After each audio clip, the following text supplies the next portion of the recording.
Hey everybody, Kenyatta Turner here. I'm the founder and CEO of Freedom Empire Consulting, and I'm so excited to have an opportunity to interview Michael F. Schein. He is the owner of MicroFame Media and the author of the Hype Handbook. Michael, welcome. Well, thanks, Kenyatta. It is really great to be here. Yeah, this is going to be so much fun. So please tell the listeners a little bit about yourself and what you do. Sure. At my very heart, I'm a writer, and I've wanted to be a writer since I was 5 years old. And somehow I ended up with a business that came full circle to being a writer again. So I left a corporate job quite a few years ago and became a copywriter. I wrote marketing material for people. And I figured because I wrote well, people would just pay me to do that. And it turned out no one knew who I was and couldn't find me. And I did a very, very bad job at getting them to buy from me. So after really struggling with that for a while, I went back to my wild and woolly past where I was kind of an artsy guy and realized that the people I really was fascinated by were human beings who are very good at promotion, who don't think of themselves as marketers. Everyone from the managers of rock bands and hip hop groups to the early Hollywood moguls to some sinister characters like propaganda artists and cult leaders. And I started to extract the mass psychology principles that they used and reapply them ethically to selling myself. And it worked really, really well. So well, in fact, that I built a successful copywriting practice and it turned into a marketing agency. So recently, in the last few months, I published a book about this called the Hype Handbook. And I've been really fortunate in that it's gotten some attention. And we've recently expanded our offerings to consulting and teaching people how to hype up what they do. And been doing a whole bunch of speaking as well on these topics, which is a whole lot of fun. I love it. That is so awesome. And you and I have had conversations in the past. We definitely relate on a few things as well. And for those of you watching, I have the book, I'm reading the book, and it's amazing. So get the book. Thank you. Yeah. So now you talked about some talks and some courses and things like that you're offering, and you've chosen to offer some of them through Dr. Weiner's Academy, which we're excited to talk a little bit about. So tell us, what are the talks or courses or trainings that you'll be offering through the Academy? Tell us about those. Well, yeah, there are three programs that I'm specifically offering through the Academy. And they're all somewhat related in that they're based around this concept of hype. We all know the word hype, but I've sort of repurposed it to just simply mean any set of activities that gets a large number of people emotional to get them to take a certain action. So one of the topics that I'll be discussing is one that I call the future of marketing is not digital. So essentially, what you often see out there is people realizing that they have to market and sell their services and promote themselves and their businesses and their causes and their ventures. And they get really obsessed with figuring out the right tool for good reason, because that's what all the, forgive the pun, that's what all the hype is about. It is. The hype's about the tools, right? Right. So, when Twitter came out, everyone needed to figure out how to get a Twitter, campaign going. When blogging was big, everyone did that. There was a podcasting gold rush. Recently, it was Clubhouse. Everyone jumped on that. Yeah. And the problem with that is if you happen to be lucky enough to be one of the first in and have the right campaign, that's fine, but you're always chasing, and that's very difficult to do. What I want to teach is that in order to really have a competitive advantage in the future, because this kind of craziness is just going to get more and more intense, there's going to be less room to compete. There's going to be more people in the digital space, which means there's less opportunity for you.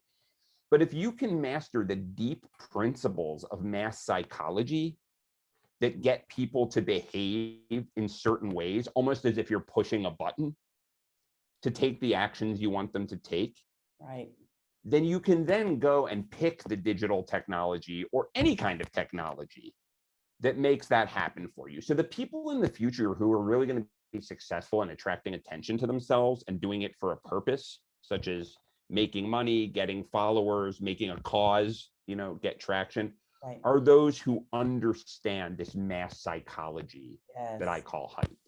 So that's the first topic that I'm, going to be discussing. I love it. The topic after that is really the signature talk, the signature program. And it's called What Cult Leaders, Propagandists, and Mischief Makers Can Teach You About Success.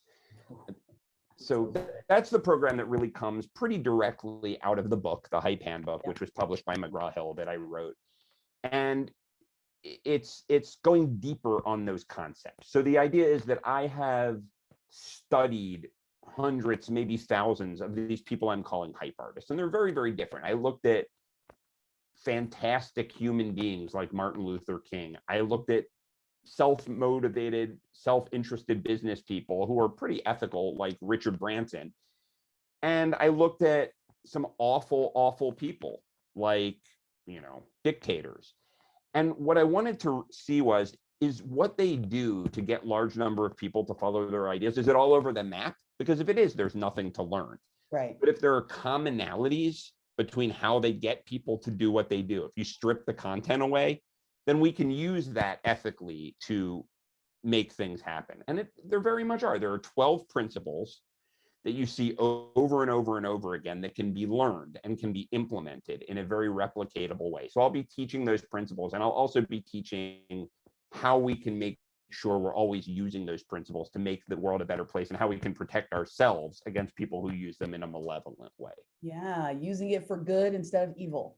Right, exactly. Because the bad guys already understand this, right? They already know how to do it. It's sometimes us well-meaning people who don't really see the world the way it is. We see it how we think it ought to be, and it's important to change our mindsets. That's a very interesting point what you said. I love that, seeing it the way we think it ought to be versus how it really is, and that might hinder us from using an opportunity like it is to help people with hype. That's 100% right. So I love that. Okay, cool. All right. And the third program that I'll be teaching is something called self-promotion for introverts. Now, you would think that self-promotion in general and hype in particular is the opposite of introversion. When we think hype, we think of going out there loud and broadcasting and trumpeting our ideas into the world.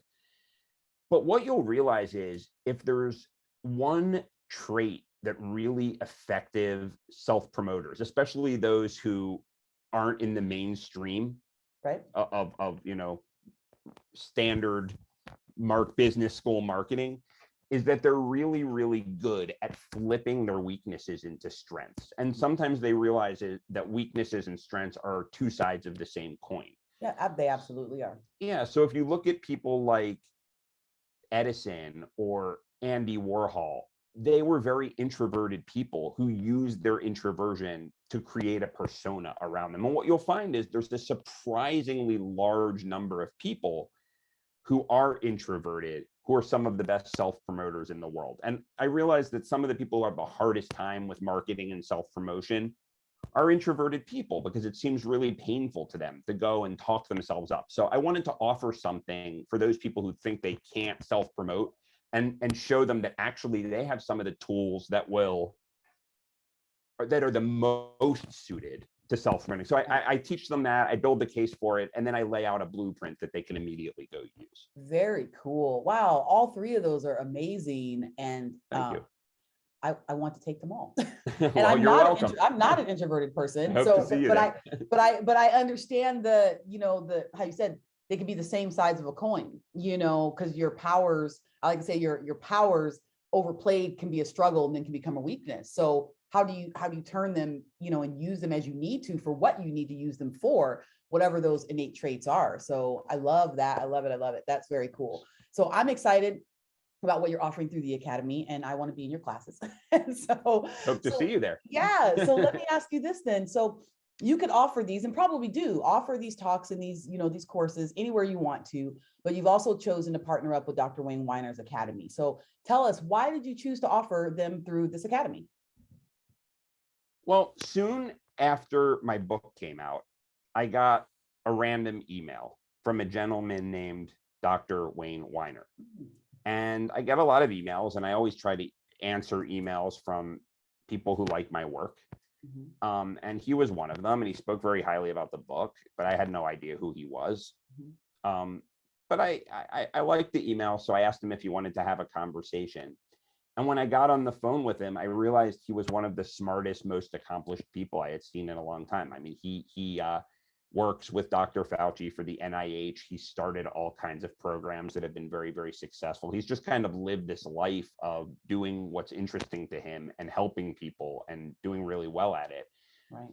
And as for the helping people part, he just really makes it his business to support the work of people that he thinks are making the world a better place. And I'm honored to say that I guess I was one of those people, because he's really made it his business to stay in touch. And then I made it my business to stay in touch for selfish reasons, because he's extremely well connected. He's extremely organized. He's just very good at getting ideas out into the world. So I couldn't think of a better, vehicle for this kind of program.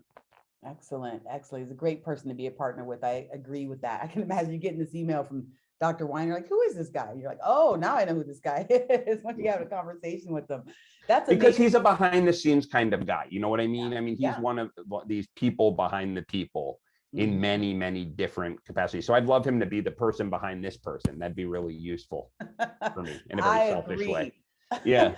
I concur with that as well. I'm excited to be a part of the Academy too, and get to meet people like you through that connection, right? That's how we met, so absolutely love that. Well, thank you so much, Michael. I appreciate your time. This was so much fun to get to know about you more and get to share or learn a little bit about what you'll be offering through the Academy. And then of course, you and I will be in touch. So thank you. I appreciate your time. Well, thanks, Kenyatta. This was a pleasure.